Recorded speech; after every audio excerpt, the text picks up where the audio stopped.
Shri Madhuban public senior secondary विद्यालय के online classes में आपका स्वागत है।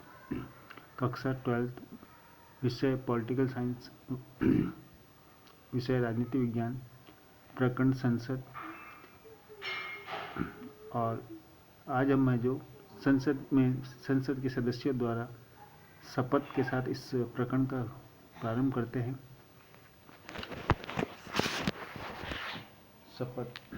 संसद के सभी सदस्य, जिन्हें हम बोलचाल भाषा में सांसद अथवा एमपी कहकर संबोधित करते हैं, अपना स्थान ग्रहण करने से पूर्व राष्ट्रपति या उसके द्वारा किए गए इस कार्य के लिए नियुक्त व्यक्ति के समक्ष शपथ लेता है और उस पर अपने हस्ताक्षर करता है। अगला, संसद के सत्र। संविधान के अनुच्छेद 85 के अनुसार राष्ट्रपति समय समय पर संसद के प्रत्येक सदन को ऐसे समय पर जो वह ठीक समझे अधिवेशन के लिए आहूत यानी कि बुलाएगा, किंतु संसद के एक सत्र की अंतिम बैठक और आगामी सत्र की प्रथम बैठक के लिए नियत तारीख के बीच 6 माह का अंतर नहीं होगा। वास्तव में भारतीय संसद के प्रतिवर्ष सत्र या अधिवेशन होते हैं। पहला बजट सत्र, जो फरवरी या मई के महीने में होता है, फरवरी से मई के बीच में होता है। दूसरा मानसून सत्र, जो जुलाई से सितंबर के बीच होता है। तथा शीतकालीन या शरद सत्र, जो सामान्यतः नवंबर और दिसंबर के बीच होता है। संसद की कार्रवाई के दौरान दोनों सदनों को स्थगित करने का अधिकार पीठासीन अधिकारी लोकसभा में अध्यक्ष एवं राज्यसभा में सभापति होता है, लेकिन सत्रावसान या सत्र की समाप्ति का अधिकार राष्ट्रपति को होता है। अगला, गणपूर्ति या कोरम। गणपूर्ति अथवा कोरम सदस्यों की वह न्यूनतम सदस्य संख्या है जिनकी उपस्थिति से सदनों की कार्रवाई को वैधानिकता प्रदान होती है। यह प्रत्येक सदन में पीठासीन अधिकारी सहित सदन की कुल सदस्य संख्या का 10वां भाग होता है। अर्थात इसका अर्थ यह हुआ कि लोकसभा की कार्रवाई का संचालन हेतु सदन में कम से कम 55 यानी 55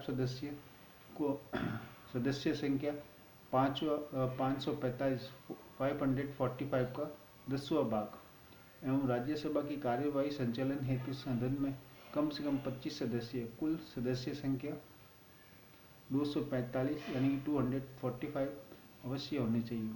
संसद में भाषा, लैंग्वेज ऑफ पार्लियामेंट।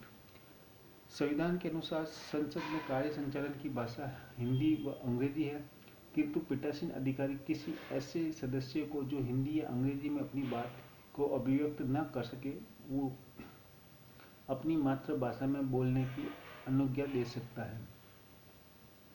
मंत्री एवं महान्यायवादियों के संसद में अधिकार। संसद के अनुच्छेद 88 में उल्लेखित है कि प्रत्येक मंत्री एवं भारत के महान्यायवादी को यह अधिकार होगा कि वह संसद के किसी भी सदन में बोलने व कार्रवाई में भाग लेने का अधिकारी होगा। महान्यायवादी को संसद में मतदान का अधिकार नहीं होगा और मंत्री मतदान केवल उसी सदन में कर सकेगा जिसका वह सदन है। यह संसद का गठन हुआ। अब हम जो राज्यसभा का गठन का अध्ययन करेंगे। राज्यसभा को संसद का उच्च सदन, स्थायी सदन या राज्यों का सदन के नाम से जाना जाता है। राज्यसभा का गठन संविधान के अनुच्छेद 80 यानी कि 80 के अंतर्गत होता है, जिसके अनुसार इसकी कुल सदस्य संख्या 250 या 250 हो सकती है। इनमें से 12 सदस्य राष्ट्रपति द्वारा नाम निर्देशित अथवा मनोनीत किए जाते हैं, जो साहित्य, विज्ञान, कला या समाज सेवा में विशेष ज्ञान या व्यवहारिक अनुभव प्राप्त व्यक्ति होंगे। राज्यसभा में राष्ट्रपति द्वारा निर्देशित व्यक्तियों का प्रावधान आयरलैंड के संविधान से प्रेरित है। शेष 238 सदस्य राज्यों एवं संघों राज्य क्षेत्रों से निर्वाचित होते हैं। यद्यपि वर्तमान में राज्यसभा की कुल सदस्य संख्या 245 निश्चित है, जिसमें से 229 सदस्य 229 सदस्य विभिन्न राज्यों व 4 सदस्य संघ राज्य क्षेत्रों से निर्वाचित है, जबकि 12 सदस्य राष्ट्रपति द्वारा मनोनीत है। राज्यसभा में राज्यों एवं संघ राज्य क्षेत्रों को स्थानों का आवंटन संविधान की 4वीं सूत्री अनुच्छेद के द्वारा जनसंख्या के आधार पर किया गया। इस कारण एक और जहां अकेले उत्तर प्रदेश में राज्यसभा के 31 सदस्य निर्वाचित होते हैं, वहीं गोवा, मणिपुर, मेघालय आदि अनेक राज्यों से केवल एक सदस्य निर्वाचित होता है। राजस्थान से राज्यसभा के 10 सदस्य निर्वाचित होते हैं, जबकि संघ शासित राज्यों में केवल दिल्ली एवं पुडुचेरी को राज्यसभा का प्रतिनिधित्व प्राप्त है।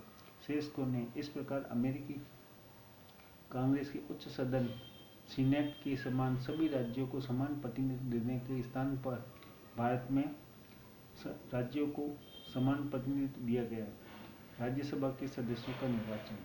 संविधान के अनुसार राज्यसभा के सदस्यों का निर्वाचन उस राज्य की विधानसभा के निर्वाचित सदस्यों द्वारा आनुपातिक प्रतिनिधित्व प्रणाली के अनुसार एकल संक्रमणीय पद्धति मत द्वारा किया जाएगा।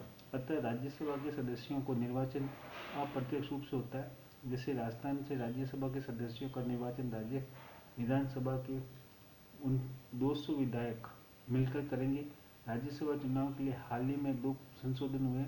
प्रत्याशियों के लिए उस राज्य का निवासी होने की शर्त का निवारण किया गया जिस राज्य से वह निवासी होना चाहता है, तथा गुप्त मतदान प्रणाली के स्थान पर खुली मतदान व्यवस्था को स्वीकार किया गया है। राज्यसभा का निर्वाचन करने की जिम्मेदारी भारत के निर्वाचन आयोग की होगी। शेष राज्यसभा का अध्ययन हम अगले कालांश में करेंगे। Thank you.